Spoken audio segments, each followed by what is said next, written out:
37 ans après sa disparition dans les rapides d'une rivière du Zaïre au cours d'une sortie raft, les circonstances de la mort de Philippe de Dieuleveux hantent toujours sa famille. Si l'enquête ouverte peu après la découverte de sa dépouille le 6 août 1985, ainsi que celle de 6 autres personnes, avait conclu à une noyade, ses proches restent encore aujourd'hui certains qu'il s'agissait d'une bavure politique. Pour rappel, dans les années 80, le Zaïre et l'Angola faisaient face à de fortes tensions géopolitiques.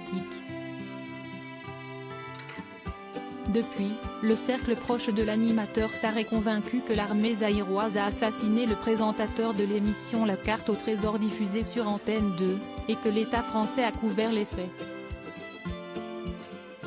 Jean de Dieuleveux, le frère du défunt, avait d'ailleurs déposé plainte pour homicide en 1995, classé sans suite en 2004, faute de preuves suffisantes. Désormais, c'est son neveu Alexis, le fils de Jean, qui a repris le flambeau de ce cold case.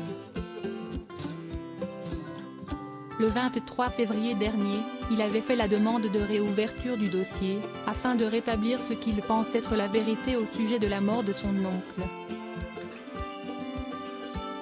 Dans une interview accordée aux Parisiens quelques jours plus tôt, ce chef de cabine de la compagnie Air France avait déclaré « Je souhaite que la thèse de la noyade soit démentie, et que l'État français reconnaisse qu'il y a bien eu une bavure militaire ».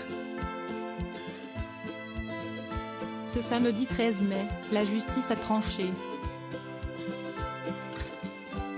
Le parquet de Paris a refusé la demande du neveu de Philippe de Dieuleveux de rouvrir l'enquête sur la mort de l'animateur disparu lors d'une expédition sur le fleuve Zaïre avec 6 autres personnes en août 1985, selon l'agence France Presse.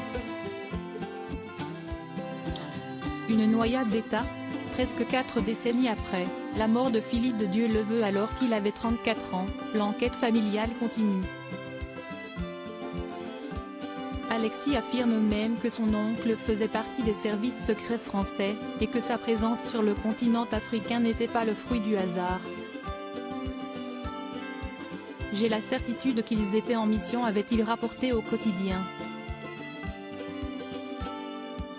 En octobre dernier, le neveu du défunt a publié un livre Noyade d'État, la mort de Philippe de Dieuleveux, pour faire la lumière sur cette affaire, qui reste encore selon lui, non résolue à ce jour. Article écrit en collaboration avec 6 médias. Crédit photo, Jean Lenoir via Bestimage.